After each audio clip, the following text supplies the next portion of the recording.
Мына 3 ереженің соңынан мәңгі еріп жүріңіз.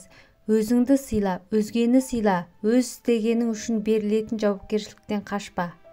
Жауапкершілік пен шынайылық ең қымбат қасиет. Оны арзан адамдардан күтудің қажеті жоқ. Егер нәтиже қажет болса, оған өзіңіз талпынып қол жеткізіңіз. Өз өміріңізге жауапкершілікті алу, діттеген мақсатқа қол жеткізу үшін бәріне де дайын болу дегенді білдіреді. Бақыт, тыныштық және керемет денсаулық, мұның бәрі сіздің өткеніңіз, бүгініңіз және болашағыңыз үшін жауапкершілік алудан қашпаудан басталады. Экономикалық еркіндік дегеніміз еркін таңдауға және соған сәйкес қатер мен жауапкершілікке негізделген кез келген іс-қимыл еркіндігі. Жауап дегеніміз жауапкершіліктің басы ғана. Сондықтан да нағыз сұрақ қайтарылған жауаппен бірге күн тәртібінен түсіп қалмайды. Ойын менің әйелім, ол адалдық пен жауапкершілікті талап етеді.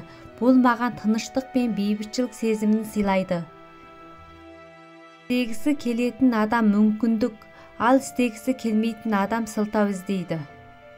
Егер біз таптырмайтынымызды білетін болсақ, онда біздің өміріміз үшін жауапкершілік сезімі өзгереді. Одан бір нәрсе күтілетін және оның аяқталмаған ісі бар екенін білетін адам бұл үшін жауапкершілікті алады және неге екенін біледі. Бұл оның өмірінің мәні. Бір адам өз өмірінің авторы. Не себесің, соның жемісін көресің. Маған анық бір нәрсе – жауапкершілік. Ана болу үлкен жауапкершілік. Мен үлкен отбасы бар балаларды тәрбиелеп отырған аналардың өмірде оңай емес екенін түсінемін. Отанымыздың тағдыры мен болашағы үшін жауапкершілікті өз мойнына алуға, оған өзінің барлық білімі мен әулетін бағыттауға, қабілетті, дені сау әрі үйлесімді дамыған ұрпақты, мақсатқа ұмтылған және жігерлі жастарды тәрбиелейді. Ешқашан сараң болмаңыз, екінші мүмкіндік беріңіз, бірақ ешқашан үшінші рет мүмкіндік беретін ақымақ болмаңыз. Қателікті 2 рет қайталауға болмайды. Екінші рет қателік болып есептелмейді, ол таңдау. Егер қатты және тәтті ұйықтағыңыз келсе, өзіңізбен бірге төсекке таза арыңызды алып жатыңыз.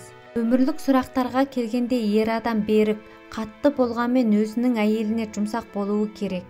Сөз кілт секілді, ретін тауып кез келген жүректің құлпын ашуға және кез келген ауызды жабуға болады. Сізді тек жоғарыға қарай жетелейтін жандармен дос болыңыз, себебі төменге тартқысы келетін адамдар толып жатыр. Егер өмірде әрдайым күліп жүрсеңіз, өмірде сізге күліп қарайтын болады. Өзіңіздегі өзгерісті байқау үшін еш нәрсе өзгермеген жерге барған дұрыс шығар. Өзіңіздегі өзгерісті байқау үшін еш нәрсе өзгермеген жерге барған дұрыс шығар.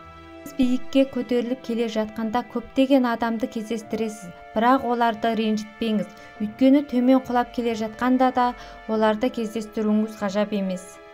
Дұрыс жолға түсу үшін алдымен адасып көру керек. Ағашын шайқаудың қажеті жоқ, ол піскеннен кейін өзі-ақ түседі. Өмірде бәрі осы секілді, өз орнымен, өз уақытымен болады. Аңызға түскен барлық ауыртпашылықтың салдарынан шыдай алмай кететін кездер болады, бірақ ешқашан шегінбеңіз, берілмеңіз, өйткені дәл осы кезде тағдырыңыз күрт өзгеріп кетуі мүмкін.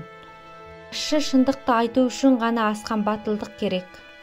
Қолдағы барыңызды бағалай білуіңіз керек, әйтпесе ертең одан да айырылатын күн туады. Бәрі де мүмкін, ал мүмкін емес болып көрінетін нәрселерге тек көбірек уақыт керек. Біреулерге ашуланған әр минутыңызда сіз енді ешқашан оралмайтын 60 секунд бақыттан айырыласыз. Ең бастысы өзіңізге өзіңіз өтірік айтпаңыз. Өзіңізді шынайы бағалай білетін, сүйетін, құрмет тұтатын адамды ғана сыйласаңыз болады. Достарды тек ұрыс-керісте жоғалтамын деп ойламаңыз, оларды уақыт өзі іріктеп береді. Ең үлкен қиындық күту. Адамдарға әрдайым ақыл кеңес керек емес, кейде көмек көрсететін қолмен барлығын түсінетін жүрек керек. Күн уақытыңыз жоқ, ертең күшіңіз қалмайды, ал арғы күні өзіңіз болмайсыз, сондықтан еш нәрсені кейінге қалдырмаңыз. Адамдар не ойласа оны ойласын, ең бастысы сіз өз жолыңызбен жүріңіз. Жауапкершілік пен шынайылық ең қымбат қасиет, оны арзан адамдардан күтудің қажеті жоқ. Шындықты бетке айта алатын адамдар ғана зор құрметке лайық. Адамдар не ойласа соны ойласын, ең бастысы сіз өз жолыңызбен жүріңіз. Сіз ұлыңыз бен қызыңызды тек қана өзіңіздің ата-аналық қуанышыңыз үшін ғана дүниеге әкеліп тәрбиелеп жатқан жоқсыз. Сіздің отбасыңызда және сіздің болашағыңызда болашақ адамзат, болашақ қайраткер және болашақ күрескер өсіп келеді. Бала тәрбиесінде әке мен шешенің мүмкіндігінше бірдей араласуы үшін отбасы тәрбиесін жоғары дәрежеде дұрыс жолға қою қажет. Ата-аналар баланы тәрбиелегенде дәл өзіндей етіп тәрбиелеуге тырыспау керек.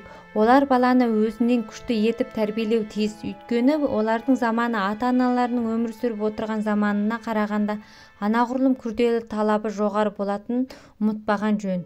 Десек те ең мықты табиғи мектеп отбасы. Бала тәрбиесі басты байлығын, кешіксең көретінің қайғы-мұң.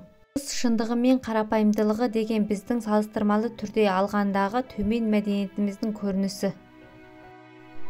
Күтпеген қарапайымдылық адам бойына кенеттен келіп енсе де, ұзақ пісіп жетілу мен гүлденуді қажет етеді. Қарапайымдылықтың шын мәніне келгенде жасырынған атаққұмарлықтың өзінен басқа ештеңеде емес түрі де кездеседі. Әдетте қарапайымдылықтың сыртында күш тұр деп ойлайды. Жалған қарапайымдылық, даңқ құмарлық секілді сасық нәрсе.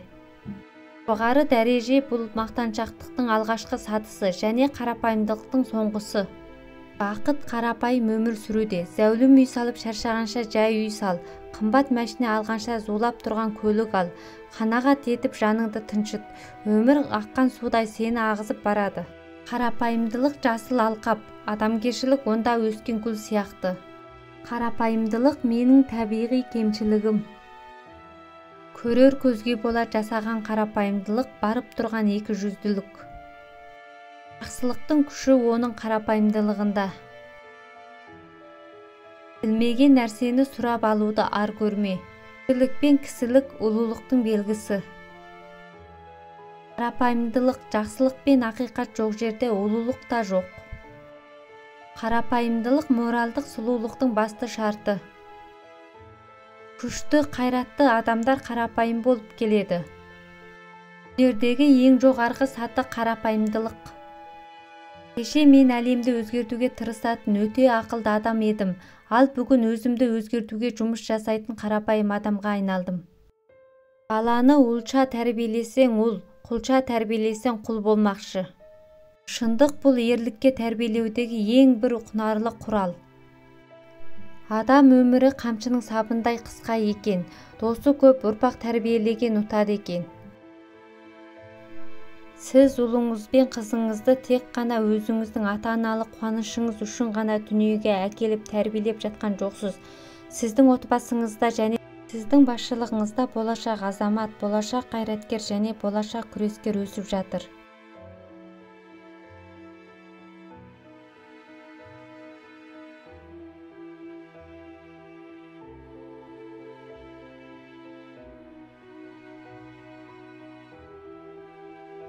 Жақсы тәрбие сенің тұздықты дастарханға төгіп алмағаның емес, басқа біреу солай істегенде оны сенің байқамауың.